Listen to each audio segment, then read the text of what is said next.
உலகெங்கிலும் இருந்து இந்த நிகழ்வை பார்த்து கொண்டிருக்கின்ற சன் தொலைக்காட்சி நேயர்களுக்கு அன்பின் வணக்கம்.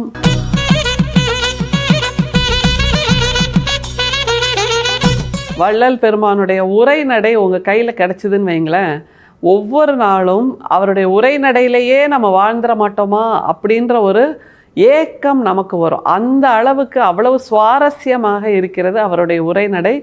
அதுலேயும் அந்த சரளமான தமிழ், அதை வைத்து மிகவும் ஆன்மத்தில் அல்லது ஆன்மீகத்தில் விருப்பம் உள்ளவர்கள் மட்டும் இல்லை, எல்லாவற்றையும் தெரிந்து கொள்ள வேண்டும், எல்லாவற்றையும் புரிந்து கொள்ள வேண்டும் என்கின்ற ஆர்வம் இருப்பவர்களுக்கு கூட அவருடைய உரைநடை கைப்பிடித்து அழைத்து செல்கிறது. இப்படி வாப்பா, இப்படி வாம்மா அப்படின்ட்டு கூட்டிகிட்டு போகுது. இதையெல்லாம் புரிஞ்சுக்கோயேன், இதை கொஞ்சம் யோசிச்சு பாரு அப்படிங்கிற ஒரு சின்ன வேண்டுகோளையும் நம்மிடம் வைக்கிறது. அப்படிப்பட்ட ஒரு வேண்டுகோள் செய்கின்ற ஒரு பத்தியைத்தான் நாம் இன்னைக்கு பார்க்க போகிறோம்.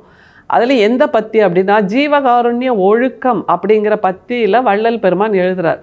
எது ஜீவகாருண்ய ஒழுக்கம்? இந்த வார்த்தையை பற்றி கொஞ்சம் விளக்கி சொல்லுங்க அப்படின்னா, பொம்பாஸ்டிக் வேர்ட்ஸ் அப்படின்னு சொல்லுவோம் தெரியுமா, அந்த மாதிரி இலக்கணம் சுவைமிக்க அல்லது பண்டிதத்தனமான வார்த்தைகளில் சொல்லாமல் எளியவர்களும் புரிந்து கொள்ளக்கூடிய அளவில் மிகவும் எளிமையான வார்த்தைகளில் சொல்கிற ஓமைகள் எல்லாமே நமக்கு புரிவதாக இருக்கிறது. அப்படியாக நமக்கு வள்ளல் பெருமான் இந்த பத்தியில் சொல்கிறார். ஜீவகாருண்ய ஒழுக்கம் என்கின்ற அந்த பத்தி அப்படி கடகட ஓடுதுன்னு சொல்லுவோம்ல, ரயில் மாதிரி அப்படி ஓடுது நம்முடைய வள்ளல் பெருமானுடைய தமிழ். இதில் பாருங்க, அதை ஜீவகாருண்ய ஒழுக்கம் மிகவும் வழங்காமையால் துஷ்ட பிறவிகளே பெருகி தீய ஒழுக்கங்களே மிகவும் வழங்குகின்றன. முன் தேகத்தில் ஜீவகாருண்யம் இல்லாத பாவ ஜீவர்கள் எல்லாம் அவரவர் பாவச் செய்கைக்கு தக்கபடி சிலர் நரகவாசிகளாகவும், சிலர் சமுத்திரவாசிகளாகவும், சிலர் ஆரண்யவாசிகளாகவும், சிலர் புலி, கரடி, சிங்கம், யாழி, யானை, கடா, பன்றி, நாய், பூனை முதலிய துஷ்ட மிருகங்களாகவும், சிலர் காக்கை, கழுகு முதலிய பட்சி சண்டாளங்களாகவும்,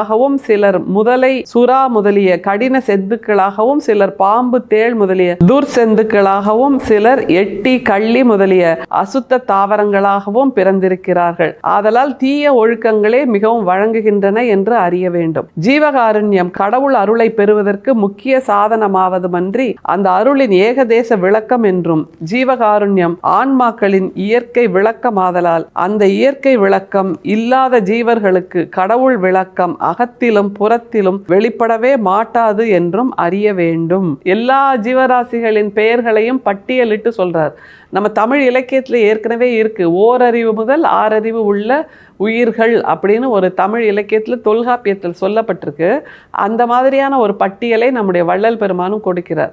இது எதற்காக இந்த ஓரறிவு முதல் ஆறறிவு வரை அப்படின்னா, அவர்களுடைய ஞானத்தின் நிலை இப்படியாக வேறுபடும். ஓரறிவுனா எறும்புன்னு வச்சுக்கோங்க. எறும்புகிட்ட போய் நீ அன்பாக இருக்கணும், காருண்யமாக இருக்கணும், ஜீவ ஒழுக்கத்தோடு இருக்கணும்னு சொன்னால் அதுக்கு புரியுமா? எறும்போட இயல்பு என்னன்னா அது கடிக்கிறது தான். அதுகிட்ட போய் நீ கடிக்கக்கூடாது, ஜீவ அன்போடு இருக்கணும் அப்படின்னு சொல்ல முடியாது. அதே மாதிரி ஈரறிவு உயிர், மூவறிவு உயிர், இப்படி சொல்லிக்கிட்டே போகலாம் 6 அறிவு வரைக்கும். ஆனால் யாருக்கு அதிகமாக இந்த ஜீவகாருண்யம் பற்றி புரியும் என்றால் 6 அறிவு உள்ள மனிதர்களுக்குத்தான் புரியும். ஏன்னா 5 அறிவு வரை உள்ள உயிரினங்கள் எல்லாம் அவரவர் இயல்போடு இருக்கின்றன. இப்போ சிங்கத்திட்ட போய் நீ யாரையும் பாஞ்சு கடிக்கக்கூடாது, பிற உயிர்களை கொல்லக்கூடாது, அன்பாக இருந்து தான் சாப்பிட்ணும் அப்படின்னா அதற்கு அது பழக்கமே கிடையாது, அதுக்கு அது இயல்பே கிடையாது. அதனுடைய இயல்பில் அது நியாயமாக இருக்கிறது அப்படிங்கிறத நம்ம புரிஞ்சுக்கணும். அதனால் 5 அறிவு வரை உள்ள உயிரினங்களிடம் நாம் ஜீவகாருண்யத்தையோ அல்லது பேரன்பையோ எதிர்பார்ப்பது என்பது நம்முடைய அறியாமை என்று நாம் சொல்லலாம். ஆனால் 6 அறிவு உள்ள உயிர்களாகிய நாம், எல்லாவற்றையும் சிந்திக்கக்கூடிய உயிர்களாகிய நாம் நிச்சயமாக மற்றவர்களிடம் அன்பாக இருக்க வேண்டும் என்று சொன்னால் அதை புரிந்து கொள்கின்ற வல்லமை நமக்கு இருக்கிறது. அதைத்தான் நம்முடைய வள்ளல் பெருமான் இந்த மிக நீண்ட பத்தியில் சொல்கிறார். அதை தவிர அவர் எப்படி நிறைவு செய்கிறாருங்கிறதா மிக முக்கியம். நடுவில் ஒரு 1-2 வரிகளை பார்க்கலாம் பாருங்களேன். சிலர் நரகவாசிகளாகவும், சிலர் சமுத்திரவாசிகளாகவும், சிலர் ஆரண்யவாசிகளாகவும், சிலர் புலி, கரடி, சிங்கம், யாழி, யானை, கடா, பன்றி, நாய், பூனை முதலிய துஷ்ட மிருகங்களாகவும், சிலர் காக்கை, கழுகு முதலிய பட்சி சண்டாளங்களாகவும். வள்ளல் பெருமான்கிட்ட நம்ம வியக்கிறதுக்கு பல விஷயங்கள் இருக்கின்றன. திரும்ப திரும்ப வியப்பதை தவிர வேற ஒன்றுமே செய்ய முடியல. ஏன்னா அவர் சமூகத்தில் புரட்சி செய்தார், எளியவர்களுக்கு பல விளக்கங்களை கொடுத்து கொண்டே இருந்தார். அதை தவிர அவருடைய வாழ்க்கையில் பயணப்பட்டு கொண்டே இருந்தார். கடிதங்கள் எழுதி கொண்டே இருந்தார், கவிதைகள் எழுதி கொண்டே இருந்தார், உரைநடைகள் எழுதி கொண்டே இருந்தார்னா இவ்வளவு செய்யும்போது எப்படி இவ்வளவு விஷயங்களை அவர் அவதானித்து கொண்டே இருந்தார்? அதுதானே ரொம்ப ஆச்சரியம். அப்படின்னா மூச்சு விடுகின்ற ஒவ்வொரு நொடியும் உலகத்தை உற்று நோக்குபவராக அவர் இருந்திருக்கிறார் என்பது நாம் உணர வேண்டியது. ஆன்மீகம்னா நல்லருள் சொல்லணும், அருள்வாக்கு சொல்லணும், அது மட்டும் இல்லை. எப்படி இந்த உலகத்தை அவர்கள் உள்வாங்கி இருக்கிறார்கள் என்பதை புரிந்து கொள்வதும் நமக்கான ஆன்மீகம்தான். அவர் இப்படியெல்லாம் இருந்திருக்கிறார். அப்படிங்கும்போது ஒவ்வொரு சுவாசத்தையும் அவர் அர்த்தமுள்ளதாக்கி இருக்கிறார். அதுதானே மிக முக்கியம்.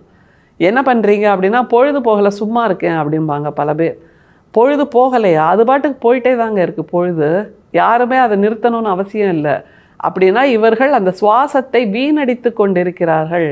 எதை பற்றியும் அக்கறை இல்லாமல், அவதானிப்பு இல்லாமல் வீணடித்து கொண்டிருக்கின்ற ஒரு வாழ்க்கையை வாழ்வது வாழ்க்கை இல்லை என்பதை வள்ளல் பெருமானிடம் நாம் தெரிந்து கொள்ள வேண்டும். அப்படின்னா இத்தனை பிறவிகள் பிறந்து இறந்து பிறந்து இறந்து பிறந்து இளைத்தேனே என்று சொல்லுகின்ற ஒரு வாழ்க்கையை நாம் வாழக்கூடாது. எப்படி வாழ வேண்டும் என்பதை நிறைவு செய்கிறார் பாருங்கள். ஜீவகாருண்யம் கடவுள் அருளை பெறுவதற்கு முக்கிய சாதனமாவதுமன்றி அந்த அருளின் ஏகதேச விளக்கம் என்றும், ஜீவகாருண்யம் ஆன்மாக்களின் இயற்கை விளக்கம். ஆதலால் அந்த இயற்கை விளக்கம் இல்லாத ஜீவர்களுக்கு கடவுள் விளக்கம் அகத்திலும் புறத்திலும் வெளிப்படவே மாட்டாது என்றும் அறிய வேண்டும். ஜீவகாருண்யம் கடவுள் அருளை பெறுவதற்கு இயற்கை விளக்கம் அப்படின்ற, இதை விட வேற வார்த்தையே தேவையில்லைங்க.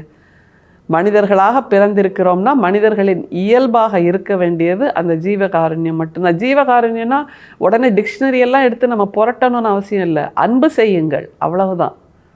இந்த மூச்சு காற்று நம்மிடம் அன்பு செய்வதால் தான் அது எந்த விதமான தடங்களும் இல்லாமல் நாம் சுவாசித்து கொண்டிருக்கிறோம். கண்கள் நம்மிடம் அன்பு செய்வதால் தான் அது கருணையோடு எப்போதும் ஒரு சின்ன ஈரத்தோடு இருக்கிறது. வாய் நம்மிடம் அன்பு செலுத்துவதால் தான் அதற்குள் இருக்கின்ற ஈரமும் அதிலிருந்து பிறந்து வருகின்ற சொற்களும் நம்மோடு இருக்கின்றன.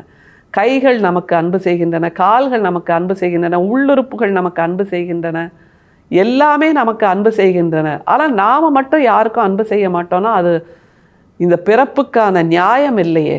அதைத்தான் வள்ளல் பெருமான் சொல்கிறார். இத்தனை வார்த்தைகளில் இத்தனை பாடல்கள், இத்தனை உரைநடை, திரும்ப திரும்ப அவர் ஜீவகாருண்யம் என்று அடுக்கிக் கொண்டே போவது வேற எதையுமே இல்லை. கருணையோடு இருங்கள், அன்போடு இருங்கள் என்கின்ற அந்த ஒற்றை நிலைமை தான். அதை கூட நம்ம செய்யலைன்னா மனிதர்கள் என்கின்ற அந்த அடையாளத்துக்கு நாம் பொருத்தமாக இருப்போமா என்கின்ற கேள்வியைத்தான் இந்த பத்தி நமக்கு கொடுக்கிறது. விடையை தேடுவோம், விடையை கண்டறிவோம், மற்றவர்களுக்கும் அந்த விடையை கொடுப்போம். ஏனென்றால் அது ஒன்றுதான் நாம் சன்மார்க்கிகள் என்பதற்கான அடையாளம். சன்மார்க்கிகள் மட்டும்தான் அன்பு செய்ய வேண்டும் என்பது அல்ல, எல்லோரும் அன்பு செய்வோம். இந்த உலகமே நம்முடைய வடலூராக மாறட்டும். இந்த உலகத்து மக்கள் அத்தனை பேருமே சன்மார்க்கிகளாக மாறுவோம். அதன் மூலமாக இந்த உலகத்துக்கான வெளிச்சமாக நாமும் மாறுவோம், மாற்றி காட்டுவோம். அருட்பெரும் சோதி, அருட்பெரும் சோதி, தனிப்பெரும் கருணை, அருட்பெரும் சோதி. மீண்டும் சந்திப்போம். நன்றி, வணக்கம்.